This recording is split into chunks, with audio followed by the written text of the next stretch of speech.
오늘 주제는 제목은 성경 공부의 유익과 방법입니다. 지난번에 제가 집에서 혼자 성경을 연구하는 것과 교회의 가르침이 병행될 때 놀라운 변화가 있을 것이라고 말씀을 드렸습니다. 그래서 베드로전서 2장 2절에도 보면 갓난아기들 같이 순전하고 신령한 젖을 사모하라. 신령한 젖을 사모하라. 이 사모하라는 이제 잘하시는 것처럼 사랑하다 뭐 이런 의미가 있죠. 그리고 깊이 빠지는 것입니다. 이 말씀에 이는 그로 말미암아 너희로 구원에 이르도록 자라게 하려 함이라. 이제 성화. 그래서 말씀을 사모해야 할 때만이 우리가 잘할 수 있다. 이것은 아이가 젖을 사모함과 같이 성경이 비유를 했잖아요. 그래서 그 다음에 3절에 너희가 주의 인자하심을 맛보았으면 그리하라. 베드로전서 1장 3절 말씀 읽어드렸는데 아이가 왜 젖을 사모하죠? 맛을 알기 때문이에요. 그렇죠? 그것을 먹지 않으면 허기지고 그것을 먹으면 만족하고. 저희 집에 손주가 와 있잖아요. 아이들의 자기 의사 표현 방법은 뭐죠? 유일하게 한 가지가 있어요. 뭐죠? 우는 거. 말을 못하니까. 울면 두 가지 중에 하나예요. 배고프든가 졸리든가. 단순하죠? 단순하더라고요. 그리고 그 배고픔과 졸림을 해결하고 나면 그 다음에 가장 천사가 얘기했다. 이 땅에서 가장 아름다운 것은 맞죠? 아이의 미소. 웃음을 짓죠. 웃음을. 그 아이는 이 엄마가 주는 밥이 얼마나 귀한지를 알고 있기 때문에 그것을 계속 달라고 필요할 때 요구를 해요. 필요할 때. 성경은요 그것을 비유로 우리에게 말씀을 하셨습니다. 근데 그 맛을 알았으면 그리하라. 그렇게 또 설명을 하셨어요. 그게 무슨 말씀이죠? 너가 말씀의 그 단맛을 알았으면 계속 말씀 앞에 나아가라. 자, 구원받고 말씀의 단맛을 한 번도 경험하지 못한 분이 있다. 이 중에 계신가요? 우리는 다 경험을 합니다. 그렇죠? 근데 그것의 횟수가 자꾸 줄다 보니까 또 단순하고 짧고 하다 보니 이어서 하지를 못하고 있는 것이 문제이겠죠. 어쨌든 간에 오늘은 그래서 어떻게 성경을 봐야 하는지 또한 그렇게 공부했을 때 어떠한 유익이 있는지 말씀을 드리겠습니다. 이 말씀을 준비하게 된 배경은요. 제가 이제 뭐 SBA를 하든 성도님들과 교제를 하다 보면 많은 분들이 성경을 어떻게 봐야지 더 잘할 수 있어요라고 물어보세요. 근데 제가 이 말씀에 대한 부담은 처음부터 있었는데 자신이 없었어요, 솔직히. 이런 얘기 안 하려고 했는데 왜 자신이 없었냐면 저도 배운 적이 없어요. 그냥 혼자서 어쩌어쩌 하다 보니까 지금까지 왔거든요. 어쩌어쩌 하다 보니까. 그래서 이제는 자신감을 갖고 주님이 부담을 주셨다고 생각을 하고 전해야겠다. 근데 제가 자신감을 갖고 전해야 되는 동기가 있습니다. 제가 이제 어떻게 하면 저도 동일하게 젊었을 때 어떻게 하면 성경을 더 잘 볼 수 있을까 고민을 하다 보니까 그런 교재를 찾아서 읽어본 적이 있는데요. 오늘 얘기하는 부분들인데요. 여러 가지 방법을 제시해 주는데 복잡하더라고요. 그래서 그냥 보던 대로 보자 하고 봤어요. 근데 오랜 세월을 보니까요. 이 방법을 쓰고 있더라고요. 공부의 4단계. 이게 일반적으로 책에서 제시하는 방법인데요. 첫 번째가 들음으로 봄으로. 왜 이 들음이 나왔죠? 이 성경에 들음이라는 표현을 많이 쓰는데 그 당시에 책이 너무 어려워서 귀하고 각자 소장하기가 너무 어려웠기 때문에 읽어줬어요. 이 에스라서나 느헤미야서 다 우리 성경들 보면 율법서를 읽어주는 것, 듣는 것으로 만족해야 될 상황이기 때문에 주로 들음이라는 표현을 썼는데 결국 지금은 보는 것과 같은 단어이죠. 보는과. 두 번째 뭡니까? 관찰과 해석, 묵상을 통하여 행함으로. 제가 책들을 찾아보면 이거를 제시를 하세요. 특히 우리 모임의 책들은 그래요. 교파는 이렇게 해야 하지 않는데 이런 책을 이런 내용을 이렇게 제시하는 경우를 잘 못 봤는데 모임에서 나온 책들을 보면 결국 다 이것들이에요. 4단계 우리 깁슨 아저씨가 쓰신 4단계 그것도 마찬가지고 우리가 공부하는 제자훈련 거기에도 마찬가지고. 근데 이게 처음에는 이걸 보니까 복잡해요, 뭔가. 뭐 보고 또 해석하고 뭐 묵상하고 적용하고 그래 뭐 그때 복잡해서 에이 모르겠다고 내가 하던 대로 해야지 했는데 나중에 지나서 보니까 제가 이렇게 하고 있더라고요. 그러니까 이렇게 안 하면 성경을 제대로 알 수가 없다는 얘기예요. 여기서 하나라도 빠지면 완전하지를 못해요, 이 공부한 것들이. 자, 이 말씀을 이거를 보니까요, 이 말씀이 생각이 나요. 에스라 7장 10절 같이 한번 읽어볼까요? 크게 시작.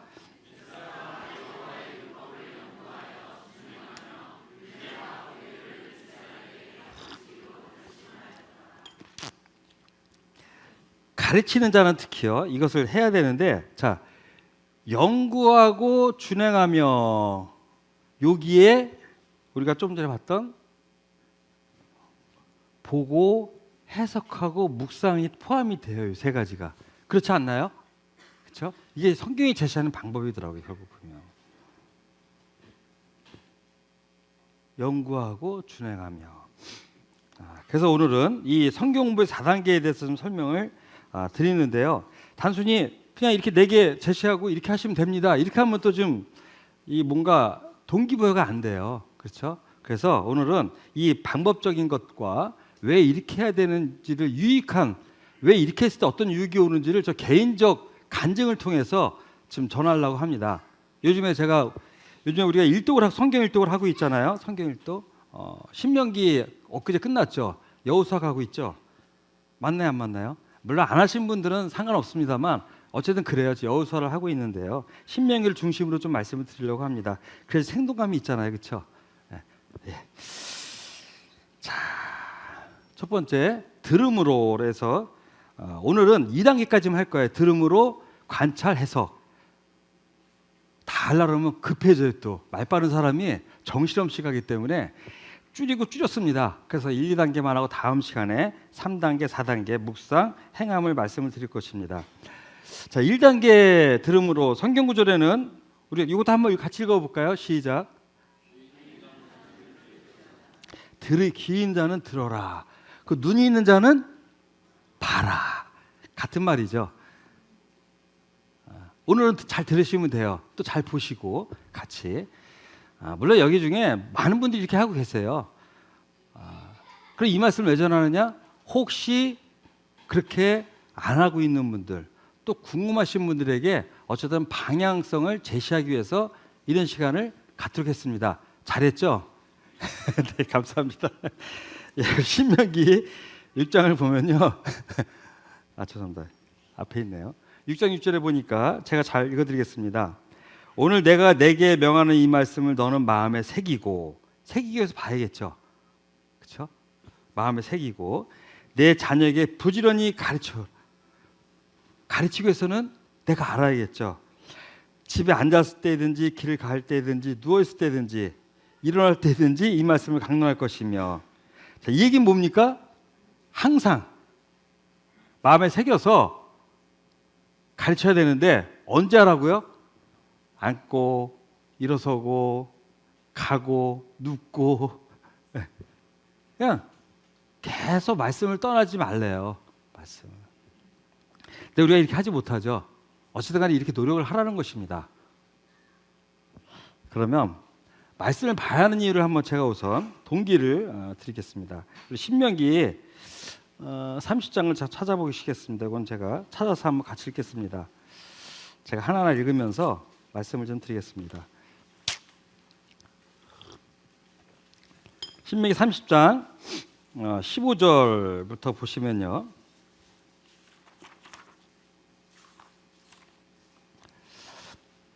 보라, 내가 오늘 생명과 복과 사망과 화를 내 앞에 두었나니. 신명기 30장 15절 읽었습니다. 자, 생명과 복과 사망과 화, 생사화복, 이것을 우리 앞에 딱 두셨다고 말씀하고 계십니다. 생사화복을 주관하시는 분은 누구신가요? 하나님이시죠. 그걸 정확히 아시나요? 믿으시나요? 그러면 성경을 보셔야 돼요. 자, 16절에 보니까요. 자, 15절에서 어쨌든 간에 하나님께서는 두 가지 길이에요. 중간은 없어요. 뭐 아니면 돕니다. 두 가지를 제시하셨는데, 자, 생명과 복을 받기 원하십니까? 사망과 화를 겪기 원하십니까? 역시 대형제님, 우리 또 앞에서 대답해 주신 분들, 이런 분들이 있어서 활기가 있습니다. 저는 절대 못하는 일인데 해야 되는데. 예. 자, 생명과 복을 원하시죠? 생명과 복은요, 돈을 잘 벌어서 얻는 게 아니에요. 자녀가 잘 자라길 원하시죠? 결혼하신 분들은. 부인이 잘 남편을 존경해 주길 원하시죠? 부인은 남편이 자기를 사랑해 주길 원하시죠? 그렇죠? 그게 복이에요. 물론 돈을 잘 버는 방법도 성경에 나와 있지만, 그 아주 오래전에 남동에 있을 때 제가 한 몇 시간 걸쳐서 말씀을 드렸습니다만, 두 가지 길을 제시하셨어요. 자, 우린 동일하게 다 이 생명과 복을 받기를 원해요. 그럼 어떻게 했을 때 생명과 복을 받는지를 같이 한번 읽어볼까요? 16절에 보시면, 오늘 내게 명령하여 내 하나님 여호와를 사랑하고 그 모든 길로 행하며 그의 명령과 규례와 법도를 지키라는 것이라. 그리하면 내가 생존하며 번성할 것이요 내 하나님 여호와께서 내가 가서 차지할 땅에서 내게 복을 주실 것입니다. 단순히요, 교회를 가면 복 받아, 열심히 헌금하고 열심히 교회 가면 복 받아, 이런 차원이 아니에요. 성경에서 말하는 그런 기복신앙이 아니라 뭐라고 말씀하시나요? 두 가지를 제시하시죠. 뭐죠? 사랑하기 때문에 뭐를 하라고요? 계명을 지켜라 라고 얘기했어요. 이거 같은 얘기예요. 근데 같은 얘기. 여호와를 사랑하고, 첫째 되는 계명이 하나님 사랑이잖아요. 여호와를 사랑하고 그 모든 길로 행하며 그의 명령과 규례와 법도를 지키라. 명령, 규례, 법도는 한 가지 단어입니다. 성경이에요. 말씀을 다양하게 표현하고 있죠. 시편 119편에 보면 이거에 대한 다양성을 참 우리가 볼 수 있는데요. 규례와 법도, 명령 지키라. 그리하면 답이 나오죠. 생존하며 번성할 것이요 하늘에 속한 복을 주실 것임이라 라고 성경은 얘기하고 있습니다. 이거는 이제 내가 너에게 준 땅 어디죠? 가나안 땅에 가서 그들이 살아야 할 방법을 제시해 주고 있는 것입니다. 거기서 다 17절 보니까요, 내가 만일 마음을 돌이켜 듣지 아니하고 유혹을 받아 다른 신들에게 절하며 그를 섬기면, 우리 사회장제님 18절부터 마이크 딱 준비하고 계신데 벌써 18, 19, 20절 읽어주시기 바랍니다. 내가 오늘 너희에게 선언하노니 너희가 반드시 망할 것이라. 너희가 요단을 건너가서 차지할 땅에서 너희의 날이 길지 못할 것이니라. 내가 오늘 하늘과 땅을 불러 너희에게 증거를 삼노라. 내가 생명과 사망과 복과 저주를 내 앞에 두었은즉 너와 내 자손이 살기 위하여 생명을 택하고 내 하나님 여호와를 사랑하고 그의 말씀을 청정하며 그를 의지하라. 그는 내 생명이시요 내 장수이시니 여호와께서 내 조상 아브라함과 이삭과 야곱에게 주리라고 맹세하신 땅에 내가 거주하리라. 제가 단언할 수 있는 것들이 여기 많이 있습니다. 17절에 보니까요, 다른 신을 섬기면 내가 오늘 너에게 선언하노니 반드시 어떻다고요? 망할 것이라. 아멘 하십니까? 자녀들이 말씀을 벗어난 삶이 흥할 수 있을까요? 부부가 가정이 말씀을 떠나서 흥황할 수 있을까요? 100% 망합니다. 좋은 대학 가서 좋은 직장 얻는 것이 성공하는 것인가요? 자녀를 키워보니까 더 실감하시잖아요. 그들이 말씀 앞에 겸손하게 행하는 것이, 그것을 보는 것이 가장 큰 기쁨이더라고요. 그렇죠? 아닌가요? 아니세요? 죄송합니다. 이 성도계 성장이 정도가 이 정도인가요? 아내가 하나님을 정말 사랑할 때 남편에게 어떻게 행하나요? 오늘 은찬이가 교회를 왔더라고요. 홍민영제 결혼식 주례사를 제가 했는데 제가 한 얘기가 있어요. 뜨겁게 사랑해라 하나님을. 그러면 서로 사랑하게 된다고 말씀을 드렸어요. 하나님을 뜨겁게 사랑하는 것이 배우자를 사랑할 수 있는 방법이거든요.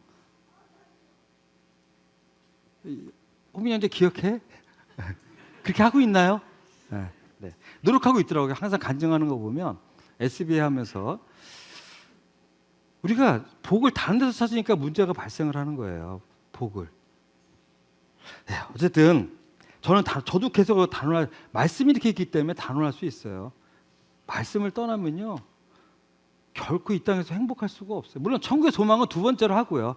두 번째로 하고 이 땅에서 결코 번창할 수가 없습니다. 우리 역사를 통해서도요. 단순하게 이 땅의 일도 보자고요. 왕들이 겸손하게 백성을 위하고 하늘을 두려워하며 그 나라가 흥황했나요? 쇠퇴했나요? 흥황했어요. 미신을 쫓고 구신하고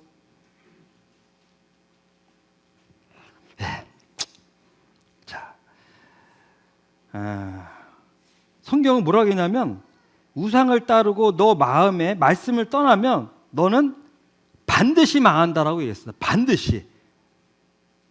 제가 단에서 여러 번 말씀드렸지만 아이들이 학생회를 가고 근데 어떻게 얘기하냐면 대학 가서 열심히 하면 돼. 그게 되나요? 잘 안 돼요. 되면 정말 할렐루야 하고요. 어렸을 때부터 차근차근 쌓인 것이 힘이 되죠. 너 공부 다 끝나고 대학 가서부터 열심히 하면 돼. 결코 안 되더라고요. 거의 그렇잖아요. 거의요.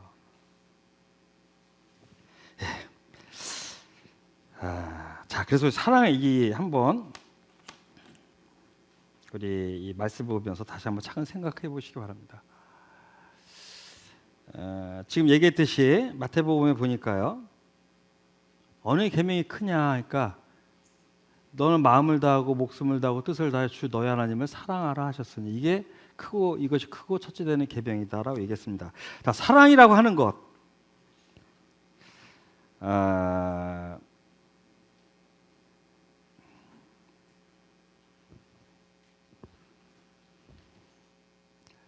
요한복음 14장에도 보니까 같이 한번 읽겠습니다. 시작. 지키는 자라야 나를 사랑하는 자니 나를 사랑하는 자는 내 아버지께 사랑을 받을 것이요 나도 그를 사랑하여 그에게 나를 나타내리라. 말씀을 같이 읽을 때 사용자님도 꼭 읽으셔야 될 것 같아요. 마이크로. 왜냐하면 밑에 보니까 사랑한다는 것은 추상적인 것이 아닌 구체적이고 실천적인 것이다라고 표현되어 있습니다. 이게 무슨 말인가요?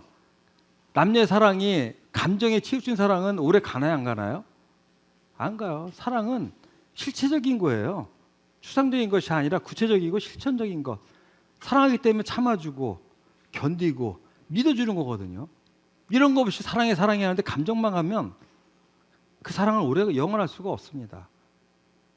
그래서 13장을 잘 읽어보시면요. 사랑은 실천적인 거예요. 하나님 사랑한다고 여러분 많이들 얘기하세요. 사랑합니다. 사랑합니다. 성경은 그런 감정을 요구하지를 않으세요. 뭐라고 하시나요? 계명을 지키는 자라 나를 사랑하는 자다. 근데 그런 사람이 아버지께서 사랑을 받을 것이라고 얘기합니다. 나도 그를 사랑하여 그에게 나를 나타내리라. 뭐 너무 잘하시는 말씀이죠. 그렇죠? 자, 아버지를 하나님의 계명을 지킴으로 하나님을 사랑할 때 우리 모두가 원하는 생명과 복을 누릴 수 있다는 것입니다. 그래서 성경을 봐야 되는 거예요. 알아야죠. 그렇죠? 알아야죠. 나중에 자녀들이 다 커서 부부가 나이가 다 먹어서 후회하면 소용이 없어요. 그때 돌이킬 수가 없어요.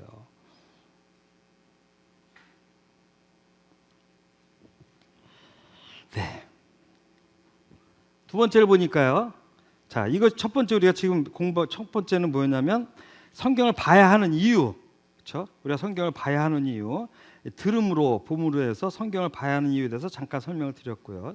두 번째, 관찰과 해석에 대한 설명을 좀 드리겠습니다. 관찰하고 해석은 나눠도 되는데 제가 그냥 묶어버렸어요. 어차피 같이 가야 돼요. 잘 관찰하시고 해석해야 되는데 우리 한번 죄송합니다. 이것도 한번 읽어주시겠습니까, 형제님? 네. 누구든지 그의 말씀을 지키는 자는 하나님의 사랑이 참으로 그 속에서 완전하게 되었나니 이로써 우리가 그의 안에 있는 줄을 아노라. 그의 안에 산다고 하는 자는 그가 행하시는 대로 자기도 행할지니라. 자, 말씀을 보는 것으로 끝나는 것이 아니라 지킬 때에 하나님의 사랑이 참으로 그 속에 온전하게 되었다라고 얘기를 합니다. 그리고 우리가 그 안에 있는 줄을 아노라. 안다는 얘기예요. 안다는 거. 이 하나님의 사랑이요. 하나님의 사랑에 대한 해석들을 보면 하나님에 대한 우리의 사랑, 우리를 향하신 하나님에 대한 사랑, 또 인간들이 하나님을 사랑하는 거, 이게 다 가능한 해석으로 해석할 수가 있는데요. 이럴 때 어떻게 된다 그러죠? 온전하게 되었다라고 그래요. 온전하게. 성숙하게 됐다는 거예요. 성숙하게 됐다. 또 그가 그 안에 산다고 하는 자는, 이렇게 온전한 자들은 그가 행하신 대로 자기도 행할지니라. 그래서 밑에 설명을 좀 달아놨는데, 어려운 환경 속에서 우리는 언제나 그분은 어떻게 하실까라고 자문해 보는 것이 좋다. 자, 그가 행하신 대로 자기도 행해야 되는데, 이게 그거예요. 그가 행하신 대로 자기도 행해야 된다. 그러면 우리도 동일하게, 그래서 우리는 언제나 그분은 어떻게 하실까, 어떤 환경 속에서 진로를 결정하고 결혼하고 이사하고 뭐 얼마나 우리 선택해야 할 일이 많이 있으니까, 그렇죠? 그때마다 주님은 어떻게 하실까 자문해 봐야 되는데요.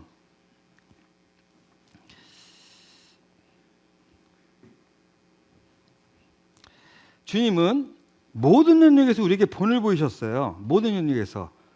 마태복음 4장에서 시험을 받으러 가실 때 누가 함께 하셨죠? 성령이 그를 이끄셨어요. 성령이. 시험 중에 계신가요?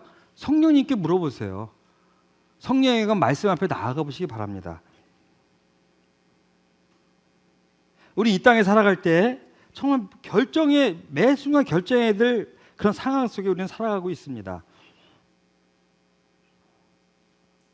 주님도 제자들을, 사도들을 세우시기 전에 밤이 새도록 기도하셨다라고 성경에 기록이 되어져 있어요. 주님이 모르셔서 그렇게 하셨나? 주님이 이미 아셨어요. 12사도가 누구인지를. 근데 왜 기도하셨다고 성경은 기록하고 있죠? 우리에게 본을 보이신 거예요. 너희들 이렇게 살아라. 오늘 예배 시간에도 누가 기도하셨어요? 자기를 부인하고 자기 십자가를 지고. 주님이 먼저 부인하셨어요. 본을 보이셨어요. 자기를 부인하고. 십자가는요, 부인 없이 질 수 없는 수치의 십자가예요. 우리에게 승리의 상징이 되어졌지만 그 과정은 수치와 부끄러움이었어요. 십자가에서 승리하셨기 때문에 십자가가 우리에게 승리의 심볼, 상징성이 됐지만, 거기서 내려오셨으면 십자가는 패배의 상징이 될 뻔했던 거예요. 우리에게. 그렇지 않나요?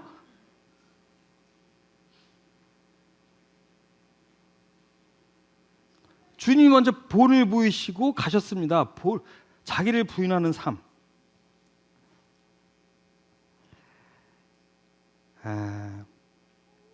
자, 그래서 우리가 성경을 깊이 알아야 되는 거예요. 깊이.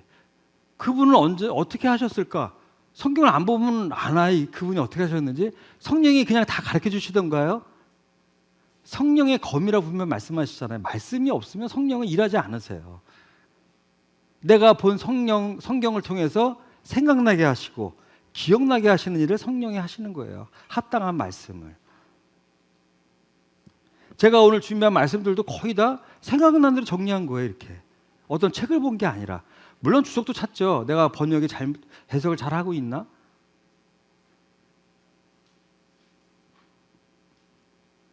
물론 참조도 할 때도 있겠지만 거의 대부분 생각난 것을 적었습니다.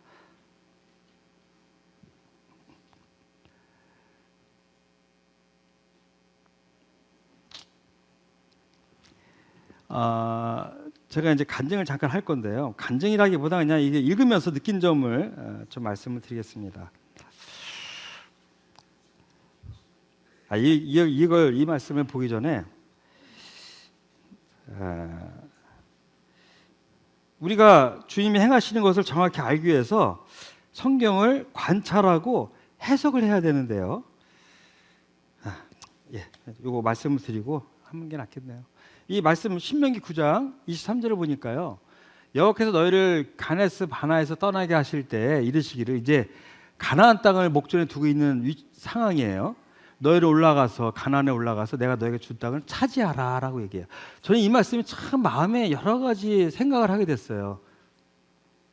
이제 물론 여기부터 보면 오늘 예배 시간도 이 기도를 누가 하시더라고요. 여호와의 거역하여 믿지 아니하고 그 말씀을 듣지 아니하였나니. 그러므로 1세대는 가나안에 들어가지 못하고 20세 이하들만 가나안에 들어가잖아요.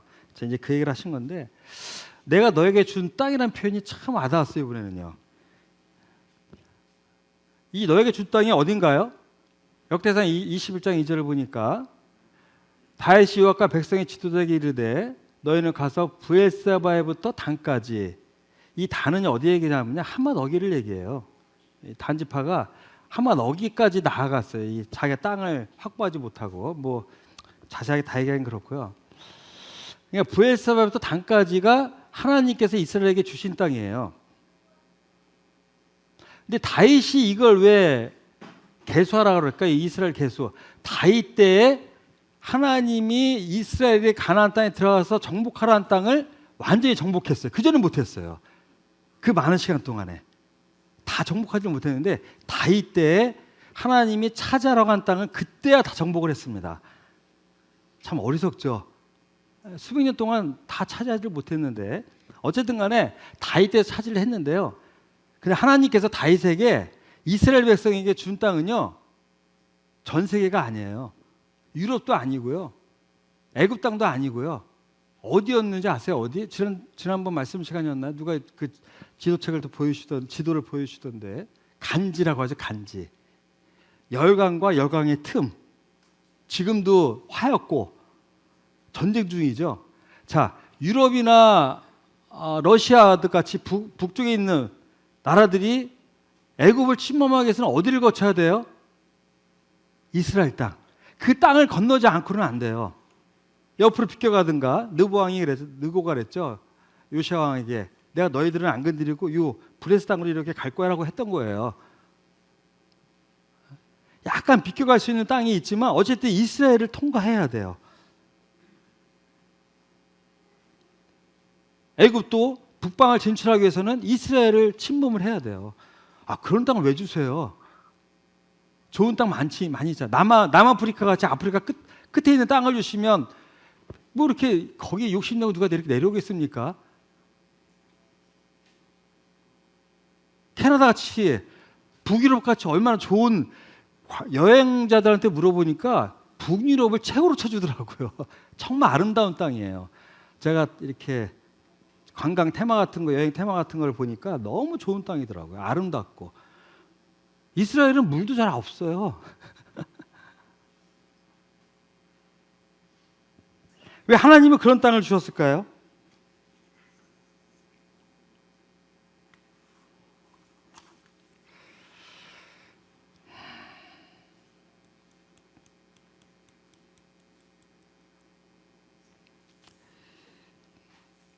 성경에는요, 그 땅을 향해서 뭐라고 했냐면 젖과 꿀이 흐르는 땅이라고 얘기를 해요. 지금 거짓말 아닌가요? 양면이 있어요. 맞아요. 젖과 꿀이 흘러요. 꿀도 많고요. 목축을 하니까 젖도 많아요. 양들의 이 많은 이 우유를 얻을 수가 있어요. 근데요, 신명기 뭐라고 나와 있냐면, 신명기 11장 한번 찾아볼까요? 우리 신명기 11장 10절부터 17절까지 보면,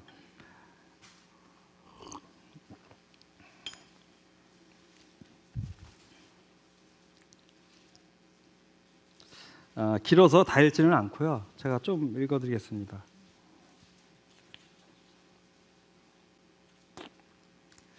(12장 10절) 찾으셨나요? 네. 내가 들어가 차지하려 하는 땅은 내가 나온 애굽 땅과 같지 아니하니 거기에서는 너희가 파종한 후에 발로 물대기를 채소밭에 뗀 것 같이 하였거니와. 자, 애굽 땅에서 이 표현은 모르죠. 우리 전에 한번 말씀을 전한 적이 있었고 또 교학교 선생님들과 또 학부형과 이런 교제를 한 적이 있었는데 우리가 그러니까 너희들이 가나안 땅, 너희가 찾으려고 하는 땅은 너희들이 종살았던 애굽 땅과 같지 않은데 애굽 땅은 어떤 땅이라 그랬죠? 너희가 파종원에 발로 물대기를 채소밭에 땡과 같이 하였거니와 나일강이 너무 물이 풍족해서 삼각조, 나일강 삼각조에서 나일강은요 그냥 물레방아처럼 물을 이렇게 발로 발개질을 하면 물을 끌어올 수 있는 물이 넉넉한 곳이에요. 그 얘기는 뭐죠? 내가 수고만 하면 돼요. 농사짓려면. 그렇죠? 하나님의 은혜가 별로 필요하지 않아요. 물론 지금은 나일강이 말라가고 있다고 하더라고요. 뭐 그건 전 세계적인 추세인데 이 당시에는요. 거기에는 항상 물이 넉넉해서 노력만 하면 돼 사람이. 근데 11절에 보니까 너희가 건너가서 차지할 땅은 산과 골짜기가 있어서 하늘에서 내리는 비를 흡수하는 땅이요. 골짜기가 있어서 흡수를 해요. 비물을 이렇게. 건기와 우기가 있잖아요. 그렇죠? 내 하나님 여호와께서 돌봐주시는 땅이라. 이 간지의 조건이에요. 연초부터 연말까지 내 하나님 여호와의 눈이 항상 그 위에 있느니라. 죄악이 있으면 이스라엘의 죄를 범하면 하나님이 얼굴을 숨기셨다 그러죠.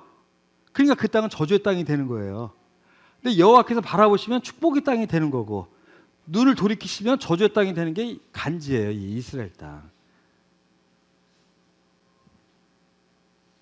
내가 오늘 너에게 명하는 내 명령을 너희가 만일 청종하고 조건이에요. 만일 청종하고 너희 하나님 여호와를 사랑하여 마음을 다하고 뜻을 다하여 섬기면 여호와께서 너희 땅에 이른 비 늦은 비를 적당할 때에 내리시리니 너희가 곡식과 포도주와 기름을 얻을 것이요 가축을 위하여 들에 풀이 나게 하시리니 가축이 풀을 잘 먹어야지. 그렇죠? 하나님이 주시지 않으면 젖과 꿀이 흐르질 않아요. 풀이 나게 하시니 내가 먹고 배부를 것이라. 그래서 16절 너희는 스스로 상가라 두렵건대 마음에 미혹하여 돌이켜 다른 신들을 섬기며 그것에게 절함으로 여호와께서 너에게 진노하사 하늘을 다 비를 내리지 아니하며 땅에 소산을 내지 않게 하심으로 너희가 여호와께서 주신 아름다운 땅에서 속히 멸망할까 하노라. 양면이 있어요.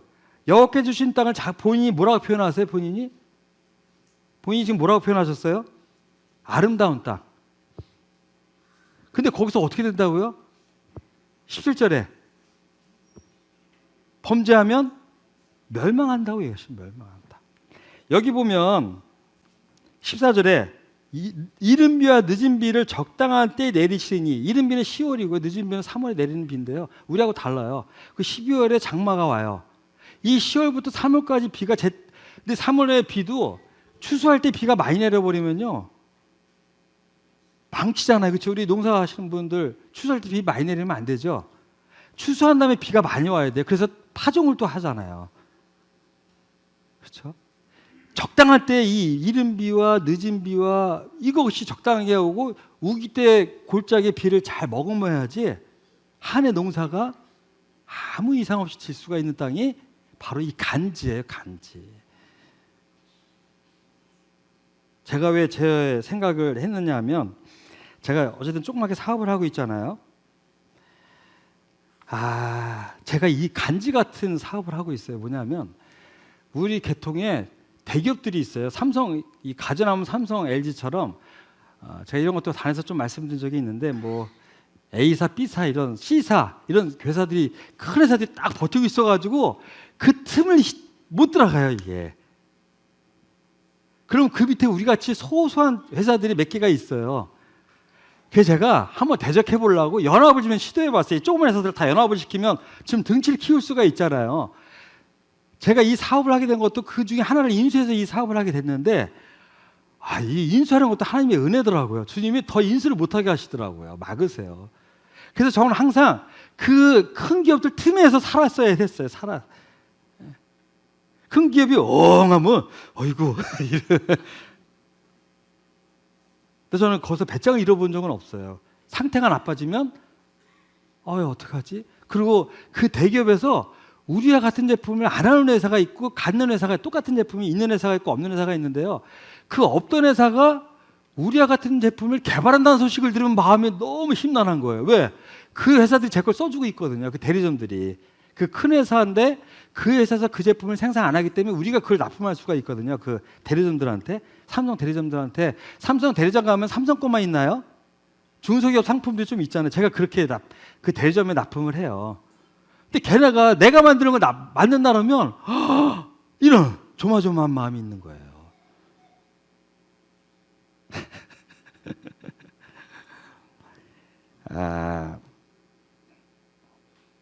주님이 뭐라고 말씀하시냐면 내가 너에게 준 땅, 물론 사업을 하다 보면 욕심이 있을까요 없을까요? 큰 기업을 만들고 지금도 운전하다가 좋은 회사 건물이 있으면 부러워요.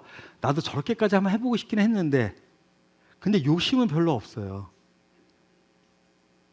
그래서 이렇게 그냥 편안하게 살고 있는데요. 정확히 알았어요. 내게 준 땅은 여기까지라는 거를. 천수다. 항상 하나님을 바라보길 원하셨어요. 돈도 마찬가지예요. 딱 마이너스 통해서 매입업체 결제를 해주고 나면 매출업체에서 돈을 받아서 마이너스 메꾸고 이해가 되시죠? 무슨 얘기인지. 제 돈을 쌓아놓고 딱딱딱 결제 주는 게 아니라 받아서 그러니까 우선 마이너스 통해서 전 신용을 지켜야 되니까 그리스도인이잖아요. 주고 부족한 거는 받아서 메꾸고. 왜냐하면 매출 업체들이 제때 돈을 안 주는 경우가 많거든요. 사업하는 분들은 뭔 소리인지 아실 거예요. 이것도 은혜예요. 마이너스 앵꼬나 보십시오. 못 줘요. 그래도 그렇게 한 번도 안 하셨어요. 아직까지. 딱 마이너스만큼 쓰게 하시고 바로 다음 달에 다 메꿔지고 그렇게 20여 년을 사업을 했어요. 한 30년을. 주여 저는 언제나 지금 이렇게 쌓아놓고 하면 안 되나요? 저한테 그렇게 허락 안 하시더라고요. 정확히 오늘 이 말씀을 보면서 알았어요. 내게 준 땅은 이거다. 이 말씀을 보면 생각나는 게 어디죠? 잠언 말씀이 생각이 나잖아요. 부하게도 마옵시고 가난하게도 마옵시고 가난하면 하나님을 원망하고 부하면 하나님이 없다 할까 하노라. 그 말씀이 같이 이 말씀을 보면서 생각이 났는데요. 여기 이제 이 비슷한 말씀이 여기도 있는데요. 우리 야고보 33장 28절 신명기. 이번에 신명기 보면서 이런 생각 하셨나요? 안 하셨죠? 저하고 적용을 하는 거예요. 저하고. 이 33장 28절 한번 같이 읽어볼까요? 여기는요. 시작. 이 거하며 야곱의 샘은 곡식과 새 포도주의 땅에 홀로 있나니 곧 그의 하늘이 이슬을 내리는 곳에로다. 이 말씀을 해석하셨나요? 이거 해석하셔야 돼요. 해석하면 참 기쁜 뜻이 짧은 구절에 있어요. 야곱의 샘은 뭐고 새 포도주의 땅에 홀로 있다는 건 뭐고 하늘에 이슬이 내리는 곳은 뭘까요? 자, 야곱의 샘은 이스라엘의 근원을 얘기합니다. 좀 전에 보면 이스라엘이 완전히 거하며 야곱의 샘은 반복을 쓰신 거예요. 같은 말을 같은 이스라엘, 야곱 같은 얘기예요.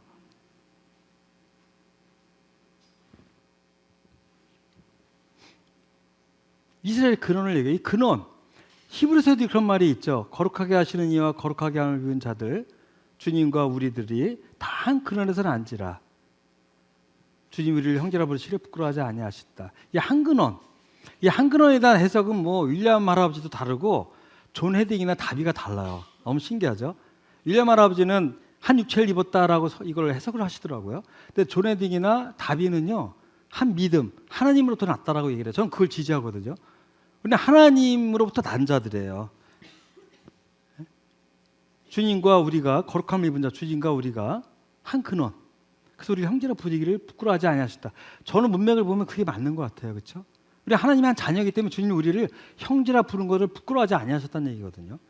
한번 보면요, 요한복음 5장 20절, 아버지께서 자기 속에 생명이 있음 같이 아들에게도 생명을 주어 그 속에 있게 하셨다라고 얘기해요. 동일한 생명이에요. 주님의 생명이나 내 생명이나. 영혼을 소유했어요, 우리는 영혼을. 영혼, 불신자도 영원히 사는 거 아시죠? 불신자들도. 어디서 영원히 살아요? 지옥에서.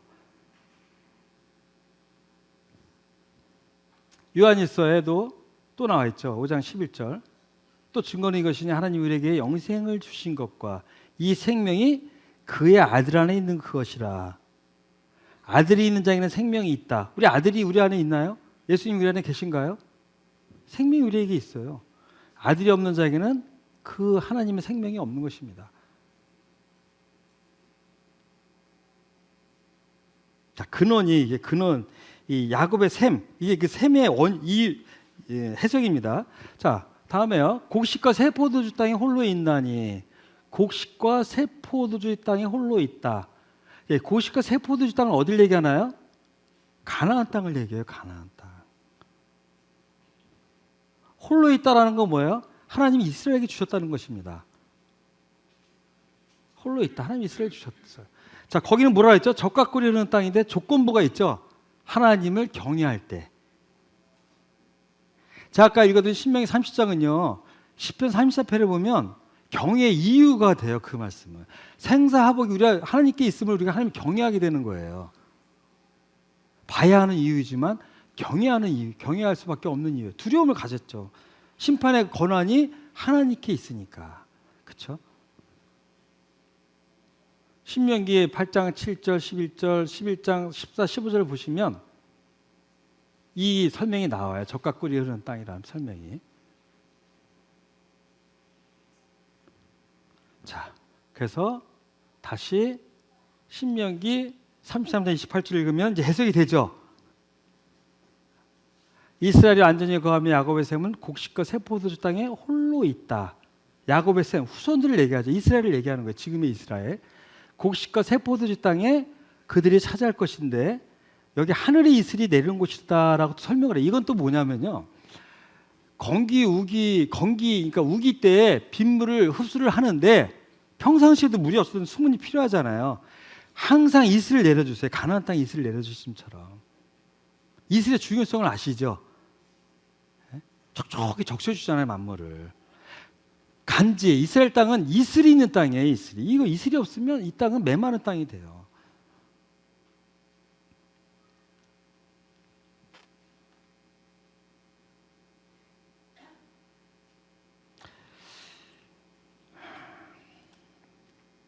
자, 이런 말씀들을 보면서 제가 아까 읽었던 잠언 말씀처럼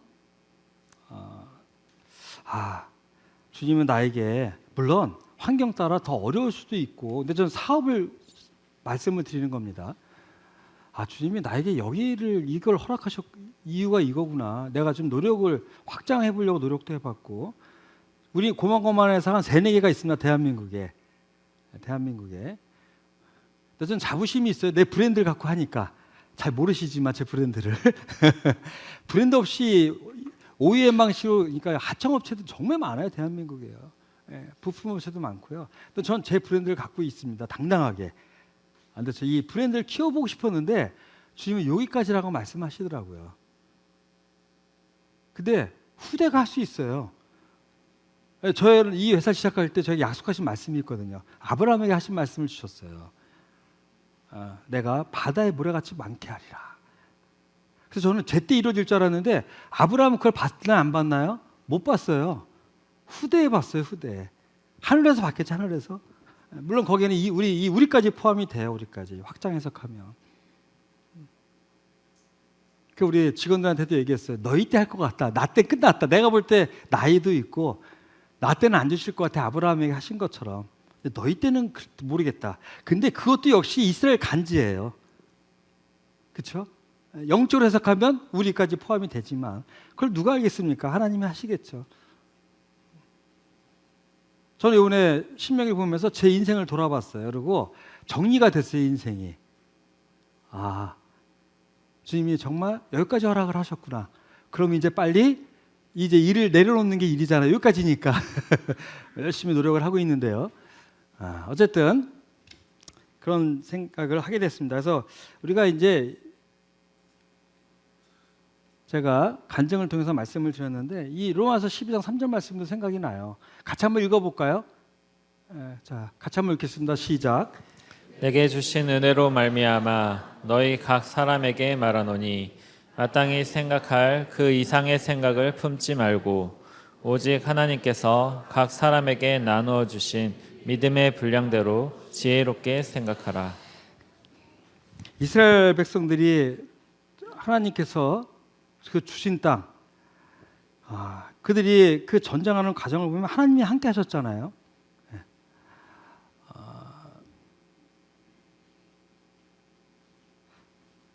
저는 이 사업은 그렇게 막 노력해 본 적이 별로 없어요. 그냥 건성건성 왔어요, 솔직히. 뭐 인수하려고 한 것도 많이 노력해 보지도 않았고요. 한두 번 시도하다 이건 아닌가 하다 확 내려오는 게 벌써 10여 년 전이에요. 그 이러고 노력해 본 적도 없어요. 근데 노력한 건 있어요. 제가 노력한 분야는 뭐죠? 이 영적인 분야예요. 사업은요, 그냥 건성건성했지만 주님이 제 마음을 아세요. 근데 믿음만큼은 그렇게 하고 싶지 않았어요, 정말. 주님이 주신 영역 안에서 최선을 다하고 싶었는데도요. 그러나 여기에도요, 분량이 있더라고요. 자기 분량이. 믿음의 분량대로 지혜롭게 생각하라. 제가 교회를 섬기고 있는데 저도 1만, 2만 명 되는 성도님들을 섬기고 싶을까요? 안 싶을까요? 근데 저는 그런 생각 1도 안 해봤어요. 지금도 버겁거든요. 지금도 너무 감사하고요. 우리 은사, 믿음 다 나에게 주신 분량이 달란트가 있어요. 분명하게. 저는 그걸 생각을 해봤어요. 저에게 주신 달란트는 어디까지일까? 그러니까 항상 우리가 요구하는 것은, 구할 것은 뭐냐면, 주님, 저에게 허락하신 것이 어디까지입니까? 여긴 조건이 양면이 있습니다. 그 허락하신 것 안에서 이스라엘 백성들이 열심히 전쟁한 거, 가나안 땅에 들어가서 거저 그 땅을 쟁취했나요? 천국은 침노한 자의 것이에요. 그들은 열심히 그들에게 할당된 땅 안에 있는 아모리 족속이든 시온 족속을 몰아내야지만 그 땅을 차지할 수 있었잖아요. 그렇죠? 그래요, 안 그래요? 주님이 저에게 주신 분량이 분명히 다 각자에게 있으세요. 그 분량 안에서 열심히 성실히 수고하면서 섬길 수 있는 것은 누가 해야 되는 건가요? 그건 저희가. 누구를 힘입어서? 성령님을 힘입어서 해야 되는 거예요. 성령을 힘입어서. 저는 그거는 노력을 했다는 얘기예요. 저에게 주신 달란트, 동기가 여러 가지가 있었지만 뭐 그것도 구차하게 다 얘기하기는 그렇고 그러니까 정말 저에게 주신 믿음의 달란트 안에서 최선을 다하려고 노력을 했는데 돌아서 보면 게으른 적도 많았고 좀 더 집중하지 않은 적도 많았고 그렇지만 어쨌든 간에 이 땅에 주어진 이 육적인 달란트, 사업 이거보다는 몇 배 열심히 노력을 했습니다. 회사를 위해서는 밤을 새본 적 없고 야근한 적 거의 없지만요. 교회를 위해서는 밤도 새고 말씀 준비하려고 새벽에 일어나 보고 열심히 노력한 거 아닌가요? 매일매일 성경 보려고 노력을 했고 회사 가서도 성경 받고 각자에게 주신 달란트가 분명히 있어요. 믿음의 분량이 분명히 있다는 얘기입니다. 이것을 위해서 최선을 다해야지. 이것을 위해서는 내가 주어진 직장일 죽게 하도 열심히 해야 돼요. 그 한에서 내가 뭐 얼마를 벌고 얼마를 저축하고 이것은 다음 일이에요. 다음 일. 저는 한 번도 저축해 그렇습니다만 자 어쨌든 간에 하늘에 저축하는 일에 집중해야죠. 사람이다 보니까 부족하죠. 물론 욕심도 났을 때가 있을 테고 그렇죠? 네, 그렇습니다. 그래서 우리가 해석을 해야 되는 이유를 제가 지금 설명을 드린 거예요. 제 개인의 경험을 통해서. 근데 많은 분들이 이런 얘기를 하세요. 어떻게 해야지 이제 뭐 여러 가지 또 똑같이 이제 물어보는데 어느 분이 이렇게 물어보셨어요. 형제님은 정독을 언제 하고 다독은 언제 하나요? 그래서 제가 그때 아마 정독은 아침에 한다고 대답을 했던 것 같아요. 왜냐면 아침에 집중이 잘 되잖아요. 저녁에는 다독을 주로 이렇게 편하게 읽는다. 내가 말씀을 드렸는데 왜냐하면 다독을 놓칠 수는 없거든요. 성경에 이렇게 돌아가는 흐름을 알기 위해서. 근데 제가 오늘 고민을 했어요. 우리가 시간이 많지 않은 분들은 그럼 정도 다독 어느 거 선택을 해야 돼요? 왜냐하면 시간이 없는 분은 다독하기도 벅차요. 그래서 제가 혼자 고민하다가 이걸 얘기를 해야겠다 생각을 했어요. 시간이 많지 않고 물론 낼 수 있으면 내셔야죠. 근데 다독과 정독을 꼭 선택해야 할 상황이 된다라면 교회 가는 것과 말씀 보는 거 어느 거 선택해야 되냐라고 질문했던 것처럼 저는 결론을 냈어요. 정독부터 하시기 바랍니다. 정독부터. 하나를 제대로 알아야지 흐름이 보여요. 그래서 제 경우를 그냥 말씀을 드리고 배운 적이 없는데 혼자서 어찌하다 보니까 그렇게 되어졌는데요. 우선 주석을 확보하셔야 돼요. 여러 번 말씀을 드렸잖아요. 특히 전도출판사에서 나온 이 윌리엄 할아버지 주석, 뭐 햇불 주석, 검게 나온 것들 두 가지 주석이 있어요. 신약에 대한 거. 요즘 구약도 많이 증편이 됐더라고요. 구약도 전에는 없었는데 많이 나왔어요. 이제 막 그 모세오경 또 역사서들 설명 많이 나왔는데요. 기본적인 주석 카페 한 번 안 가면 2권 확보할 수 있습니다. 한 번에 구매하기 어려우시면 나눠서 하세요. 꼭 하셔야 돼요. 자, 그다음에 구약은 이 지금 전도출판사에서 많이 나오고 있는데 좀 부족하면 좋은 책들이 많이 나와 있어요. 시리즈 나와 있는데 제가 지금 인터넷을 이렇게 뒤져보니까 호크마 주석이 의외로 많이 떠요. 호크마 주석, 호크마. 근데 이 호크마의 주석의 한계점은 뭐냐면 교회와 그리스도를 같이 보는 게 문제가 있어요. 언약주의자들이 썼기 때문에 이런 부분을 분별할 수 있다라면 호크마 주석이 제법 많이 떠 있는데 이게 내용이 참 견실해요. 보면 이런 거를 좀 참조하시고요.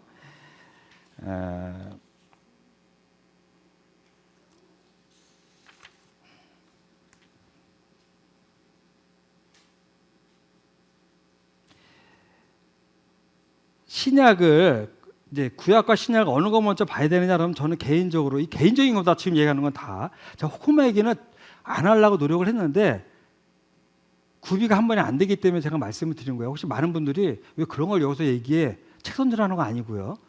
그것이 마음에 부담되는 분이 있을까 봐 안 하려고 했는데 빠른 시간 내에 참조할 수 있는 거 말씀을 드린 거거든요. 예? 인터넷에 너무 나쁜 게 많아요. 근데 인터넷을 많이 보시더라고요. 의외로. 없으니까 집에. 호크만 한번 찾아보시고요. 또 괜찮은 게 한두 개가 있는데 그건 개인적으로 제가 물어보면 한번 찾아 드려볼게요. 자, 그다음에 신약과 구약을 없는 걸 먼저 봐야 되냐 얘기한다면 저는 신약부터 보라고 말씀을 드려요. 구약의 해설서는 신약이라고 보통 학자들이 얘기를 하잖아요. 자, 신약은 어디서부터 봐야 되나요? 그러면 우선 서신서를 보세요. 로마서부터라든지. 저는 어떻게 공부했냐면 이것도 제 개인적인 겁니다. 누가 가르쳐주는 사람은 없고 학생회는 해야 되고 교사 역할을 해야 되니까 저는 로마서 윌리엄의 또 주석책을 들고 다니면서 소설 보듯이 봤다고 설명드렸죠. 그 로마서를 저는 뭐 SBS 시간도 얘기를 하고 그랬는데 저는 로마서 주석을 이렇게 그냥 읽었어요. 소설 보듯이. 그거 하나 읽었고요. 에베소서, 빌립보서, 햇불 주석 거를 그냥 소설 보듯이 읽었고요. 데살로니가 전후서를 소설 보듯이 읽었어요. 제가 이 세 가지를 말씀드리는 게 뭐냐면 로마서는 로마서대로 중요하고요. 에베소, 빌립보서는 또 중요한 부분이 있어요. 지금 이제 설명드린 게 다 뭐하는데 데살로니가 전후서는 왜 읽었냐면요. 세대주를 이해하기 위해서 읽었어요.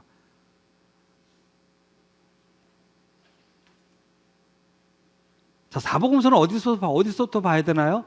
마태복음부터 보세요. 어쨌든 제일 기니까. 자, 그러면 구약은 어떻게 공부해야 돼요? 그건 다음 시간에 말씀드릴게요. 3번, 4번이 남아 있으니까. 예. 개인적인 것입니다, 분명하게. 제가 이거를 한번 제대로 말씀을 드려야겠다는 생각이 들었어요. 뭐 어떤 SBS 시간만이 아니라 한번 좀 드려야지 많은 분들이 답답해 하시는 것 같아서. 그래서 혹시 오늘 이 시간 마음에 부담이 되는 분들이 있으시면 또 저에게 말씀해 주시고요. 이건 개인적인 것이라 다 분명히 말씀을 드렸고 제 경험을 말씀을 드린 거예요. 배운 것이 없을 때 시작했던 공부이기 때문에. 근데 저는 그 이 주석들을 들고 다니면서 소설 보듯이 본 것이 제 재산이 됐어요. 제가 성경 우리 바이블 리딩 할 때 그 사복음서 공부할 때 제가 말씀을 드렸는데 정말 도움이 됐어요. 근데 이거 그렇게 하다 보면 너무 주석에 의존하는 습관이 생겨요. 그것만 절제하시면 돼요. 그것만.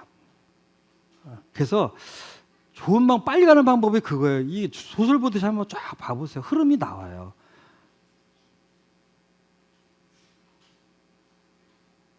네, 그렇습니다. 그래서 구약은 어떻게 해야 되는지는 다음에 말씀을 드리고 다음에는 묵상과 적용에 대해서 말씀을 드리도록 하겠습니다. 감사합니다.